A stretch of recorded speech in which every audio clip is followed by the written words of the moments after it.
and welcome to another episode of the Final Siren, which unfortunately will be the last Final Siren for 2024. We're not in the MCG, we're not got the Premiership Cup behind us. It's a little bit of a disappointing way to finish the 2024 season, a season that at times looked very promising, a season that at times I think we could see the really bright future that the Fremantle Football Club has, given the large number of young players we've got coming through. But in the end, a season that was probably a little bit, is it vindicative? Is that the word? I don't know what the word is. Yeah, indicative, not vindicative. Indicative of that young side, and the fact of the matter is we lost a couple of really tight games, especially towards the end of the season. I mean, to lose 4 games by an aggregate of 40 points in the end, including today, it's just something that I think as we go into the off season and we look and we prepare and we try and get maybe 1 or 2 players in the door that could be of that higher quality, I think we really got a big chance to take a step towards finals and grand finals in the coming years. Yeah, look, agreed. And welcome back, by the way. It's good to see you back from the Olympics. I'd love to say that you're bringing the Olympic spirit back here. Look, ultimately, the team that was cleaner for the vast majority of the contest was victorious today, and credit to Port Adelaide, who have been on an amazing win streak of their own. And it's always going to be tough for the Dockers because we're essentially trying to reverse a couple of things in terms of our form, and we were a little fumbly. We didn't take our chances and in front of goal, and a couple of half chances that, under normal circumstances that you trust the boys to be able to take on and push forward to our advantage. Unfortunately didn't happen. But I will say this, Duck, in terms of a comparison, we have had more wins than the previous season, which is pretty important. We've got a very young side. We're on the up, but I think certainly what we really want to do is build from here. We can't afford to stagnate. I think the fans are desperate for success. They know that. I think the players are desperate for success, and I think the stars needed to align in many ways for Freo. And look, they say you make your own luck, Duck, but I think in many ways, just a couple of, as you mentioned before, really tight contests that didn't go away for whatever reason has ultimately cost the boys in the end. Yeah, and look, I think as well as, to go from 10 wins up to 12 and a half wins this year, I think obviously looking back on 2022 where we had those 16 wins including a final, so 15 wins during the regular season, I think was really exciting, and you could see that future. But look, I think that the other thing we've got to remember is that every other team gets better, every other team grows, every other team takes steps forward. It's one of those things that I think we've got to reflect back on as a fan base, as a club. Where are the places that we can get better? How can we get better as a club? What is the killer instinct that we need in some circumstances? Because I guess we've got to take this loss, take it on board, take the fact that, realistically we had 10 blokes who played less than 50 games out there. Yep. We've got a lot of guys played, not that many games, guys like Reedy and Draper, and I thought Draper was his third quarter was outstanding. Yeah, outstanding third quarter. Really stood up when we needed him to. Brandon Walker, Matty Johnson still growing. Heath Chapman had an outstanding game. Jeremy Sharp's been a great recruit, and he just powered up and down that wing all day. You got guys like, I think Corey Wagner really gives us a lot of drive from that back 50, and even seeing Noddy O'Driscoll re-emerge, and he's really come back, and he had a really great, I think, first half. Like the goal he kicked was up and about. He's such a passionate guy. It gets the team up and about. It gets the fans up and about. Did it take you back a couple of years? Just sorry to interrupt there, but did it take you back a couple of years in that crucial contest when he kicked that goal from the wing on his left foot and it was up and about? I'm sure he's against the Doggies. And I think for us, when you've got someone with such passion and he's up and about, that's what you want. You want those players to bring not only the passion but the energy and the vibe. And Vossi, I thought, did that too today. I thought, Vossi taking his opportunities today was great too. And I think, looking forward for the club, I think there's so many positive things to talk about, but it can't just be assumed that it's going to happen. Yeah, that's and it. You've got to take those. Yeah. things on and see what you can do moving forward. Yeah, and nothing's given to you for free in this league and in this competition. And this is the pinnacle. This is the ultimate football competition. It's the AFL, and it's a game that is ruthless, and the results reflect the outcomes. And this is a game in which, if you're just looking at little things like our goal kicking, 9-13 to 13-9, just little things like that, and the periods of time that we were dominant in this game. Today, we just couldn't put that scoreboard pressure on. So let's go to our crypto.com moment of the match. Yes. Oz, you were up and about for this. You grabbed my arm, I grabbed your bicep. We embraced. Yes. We were up and about. Yes. Talk us through it. Yeah, look, I thought we were on like Donkey Kong. A man, the myth, the legend, Noddy, Nathan O'Driscoll back in the mix, full game. And just the way he took it on, he took the ball under his arm, saw Young and went, you know what, no, I'm just going to take it on myself. And beautiful execution with the kick. And just that energy to get everybody else around into the game, I thought that is going to help us throughout the course of the game with that energy. So, crypto moment, Nathan O'Driscoll, first quarter goal, absolutely sensational, Duck. Awesome. Fantastic. Love it. All right. We are joined by Nathan O'Driscoll. Nathan, look, how's the feeling with the group after that? Yeah, it's obviously disappointing. Like the boys have had so many close games in a row now. I think that's 3 or 4 in a row under 15 points. We had a 1-point loss against Essendon, and there's been like so many opportunities this year that we feel like we've probably let slip. But we can't question the effort. We were just saying in there, it's the execution. Like in our fourth quarters, we probably need to get better at. Mate, great to see you back. On a personal note, 21 disposals, 4 marks, 4 tackles, 274 metres gained. Last week, I thought, honestly, when you had the opportunity to come on, really did swing the game, and it could have been anything. But to see you get the full game back, and it looks like you're less inhibited by injuries and back to your potential or getting close to it. How are you feeling in terms of confidence with the body and just being back in the team? Yeah, it feels awesome. Like, obviously, I would have loved to win today and then go on and play a few more games in a row at AFL level, like for this season. But the year I've had has been pretty disappointing. Like, I had a pretty severe few blood clots in my knee, infection in my leg, and then I was in hospital for like 3 weeks at one stage, fighting infection, and then I was on a drip. A PIC line was in my arm for 2 weeks after I came out. So I was essentially out for 12 weeks of the season. But yeah, I just credit the S&Cs and that for getting me back and being able to actually get me to play AFL again. That was huge. Obviously want to play more AFL this season, but we can't. But I go back to Peel now, I think, and hopefully we win a flag there. What's that like in the mental side of things? Because obviously you had your foot injury last year as well, or 2 years ago. You burst onto the scene, and like us as podcasters were like, all right, well, we'll just put Noddy out on a wing, and that's one wing done. For the next 10 years.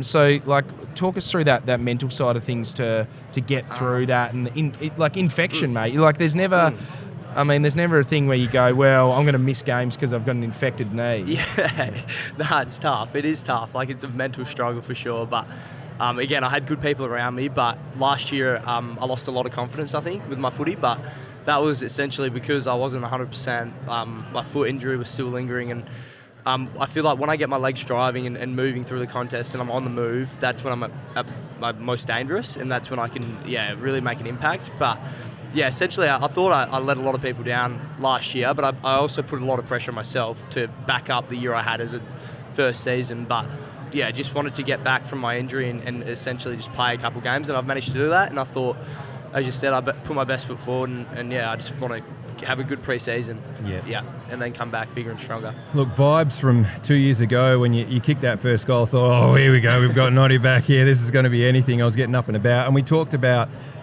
your goal early on before you came on, and how you could just really see that passion, and that's infectious, and pardon the pun, because we were talking about infections before, but the whole notion of when you're up and about, it's hard not to get caught up in that positivity.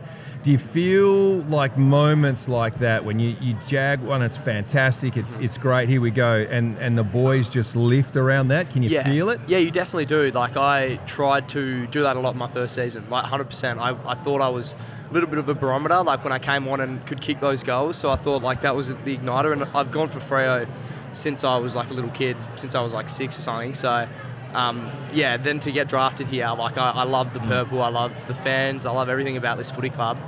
I think it is infectious, and I like to think I get the boys up and going. Nice. Yeah.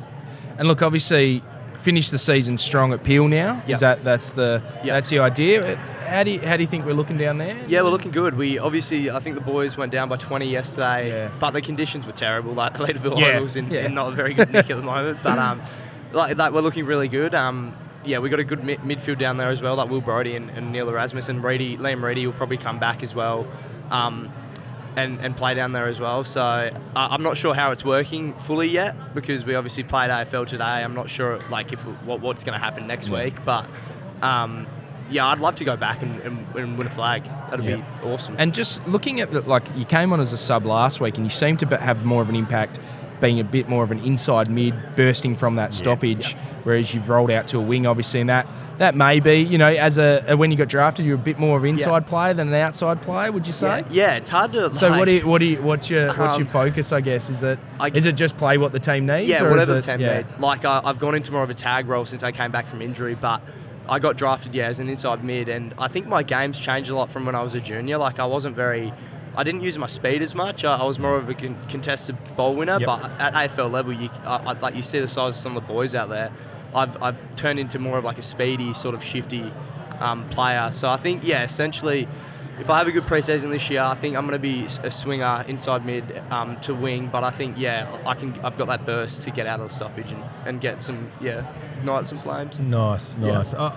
We talked just a little bit before about where we see some growth in the team moving forward, and every team in the competition looks to get better over the off season. Where do you see the growth for this club, and especially amongst the playing group for next year? Yeah, well, I think again, you see how young we are as well, but I think we spoke about it in there briefly, but our execution under pressure definitely needs to go to another level. We start games really poorly, I think, in the first 10 minutes, but then when we get our game going, we're in it, essentially till the end, in nearly every game this season, bar, I think, West Coast, and there was one more we went down Bulldogs, by Bulldogs, but every other game has been probably under 20, 30 points. Yeah. So I think just the fourth quarter, under pressure, executing skills and that, because we know we can match it with these teams.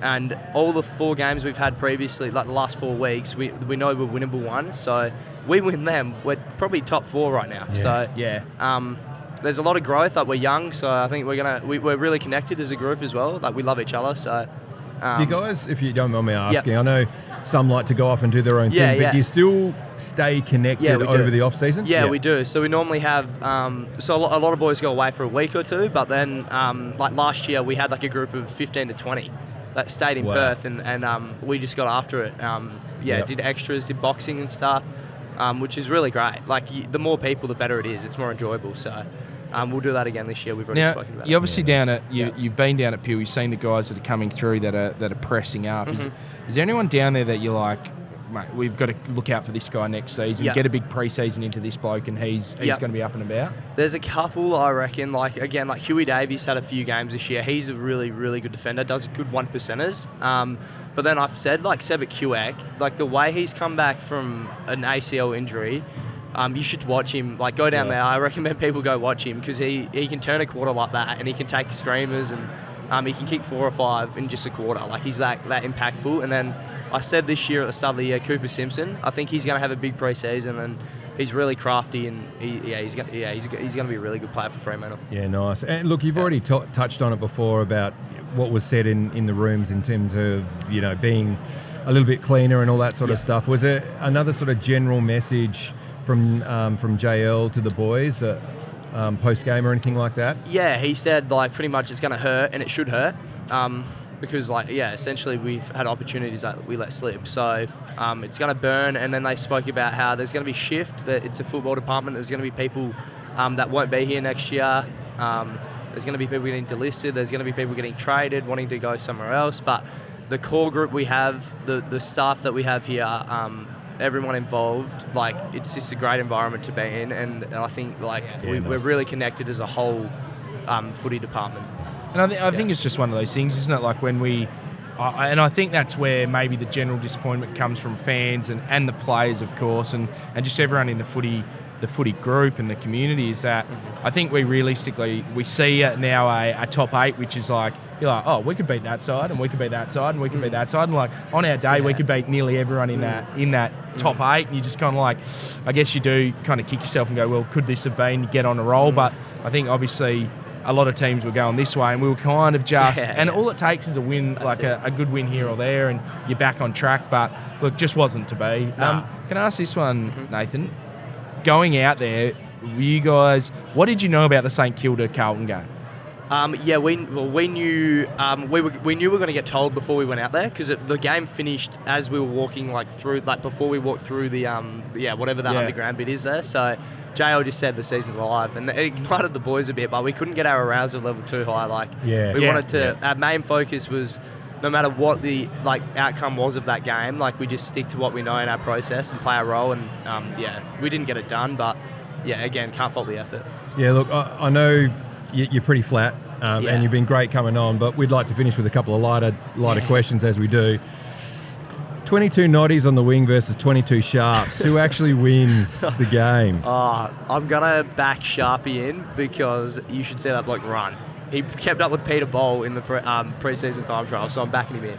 He just runs all day. He doesn't stop. No, Driscoll, thank you very much for coming on, mate. Appreciate it. Thanks, mate. Cheers, Enjoy the break, mate. and come back bigger and stronger. Thank you very much. Cheers. Thanks again, buddy.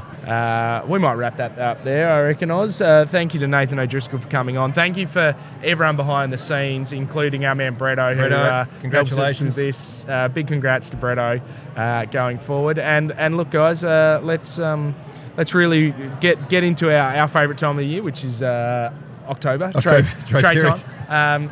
Look, we're going to the draft with 3 first rounders, which is up and about. Look, we take what we can. We hopefully can bring in some really good footy players into this club, and we go again. And I think, look, realistically, there's so many parts of our game that we can improve upon, and there's so many guys that you just go, man, what a great year, what a find, Josh Draper. Yes. Brandon Walker continues to show his elite cornrows. Shows that back line needs to go full cornrows, in my opinion. Youngie's first full season in the mids, and he was just something different. Caleb and Andy just continue to grow as midfielders, and Dogger and a miss, and look, the emergence of Josh Tracy, which I don't think can go understated. And I think the future is bright. I know that fans out there are disappointed we didn't make the finals, but the future's bright. We keep working. We come back again. We go again for season 31 as a group. I think we get those fans in behind us like we always do. 100%. The Purple Army today were up and about, and look, it's disappointing. But even the Raw, when the news is spreading around that St Kilda have won and things like that. And just quickly on that, I think a lot of things you mentioned there understated the fact, and mentioned it before about Youngie, and really his first full season in the mids. So give him another off season. He's going to be even stronger next year. And I think, as JL said, it should burn. It should burn. We haven't taken that's plain and simple. We haven't taken our opportunities as much as we want to be positive. That's the facts. And they need to look at that and they will. These boys are all about growth mindset and doing what's best for future growth. They'll look at that. They'll look at what they need to do in order to get better and get that little extra 1%. Yeah, because does it mean extra doing little sessions, mate? Does it mean extra touch? Does it mean, dipping balls in soap-covered water? Who knows? But whatever it takes to get that edge and that 1%, I'm sure the boys in the club will exhaust. Yeah, that's it. All right, guys, thank you very much. Remember to subscribe, rate and review. Remember to hit the bell on the YouTube for Docker TV. I'm sure they'll have plenty of stuff for us over the off-season. Remember, we're the Purple Rain 95. We're at Purple Rain 95, Facebook, Twitter, and Instagram. We do a review show, on Monday afternoons. That comes out generally Tuesday morning. Make sure you get around that as well. We'll have plenty of stuff for you during the off season. So make sure you get around that. But for the last time in 2024, we say goodbye. Hopefully this isn't goodbye forever, but we just keep ticking along. And you know what, guys? There will be a time in the near future, I do believe this, that we'll be sitting here. It'll be at the MCG. Yes. We'll have a premiership cup behind us. Yes. We'll have blokes going mental. We'll have the tears in our eyes. We'll be crying for because better that's reasons. the thing, I think, as a football team is Yeah. that, and as a supporter group is that we know that when we do finally reach that pinnacle and that premiership, it's going to be the sweetest of all time, because we've had to wait, and sometimes when you have to wait for something, you've got to be patient and you've got to be resilient. That's right. It really you enjoy it more. Absolutely, and thanks again. Thanks to Bretto for setting it up, and more importantly, stick fat with the club. Better times around the corner, people. Thank you.